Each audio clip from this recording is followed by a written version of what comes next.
महाराष्ट्रातून 7 नेत्यांची राज्यसभेवर बिनविरोध निवड. भाजपकडून तावडे, आठवलेंसह 4 जण राज्यसभेवर. मवियाकडून शरद पवार, शिंदेच्या सेनेकडून ज्योती वाघमारे तर राष्ट्रवादीकडून पार्थ पवार संसदेत जाणार.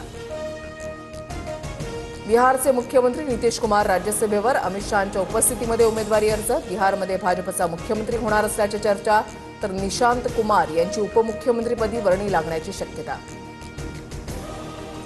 सुनेत्रा पवार आणि पार्थ पवार पंतप्रधान मोदींची भेट घेणार. रोहित पवारांच्या भूमिकेला पाठिंबा देत अपघाताच्या सखोल चौकशीची मागणी करणार. सूत्रांची माहिती. अजित पवारांच्या घातपाताचा संशय. देवगिरी बंगल्यावर रात्री 20 ते 25 आमदारांची सुनेत्रा पवारांसोबत चर्चा. डीजीसीएच्या अहवालाबाबत शंका व्यक्त. भारताच्या परराष्ट्र सचिवांची दिल्लीमधील इराण दूतावासाला भेट. भारताकडून इराणचे सर्वोच्च नेते खामेनींना श्रद्धांजली अर्पण.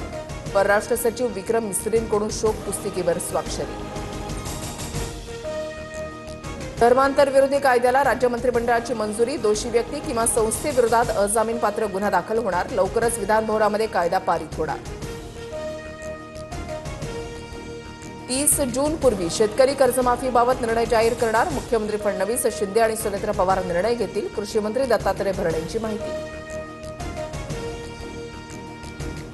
पश्चिम बंगालचे राज्यपाल आनंद बोस यांचा राजीनामा. RN रवी यांची पश्चिम बंगालच्या राज्यपालपदी नियुक्ती तर लडाखचे उपराज्यपाल कविंद्र गुप्ता यांचाही राजीनामा. सेमीफायनलमध्ये टीम इंडियाची 253 धावांपर्यंत मजल. इंग्लंडला विजयासाठी 254 धावांचं तगडं आव्हान.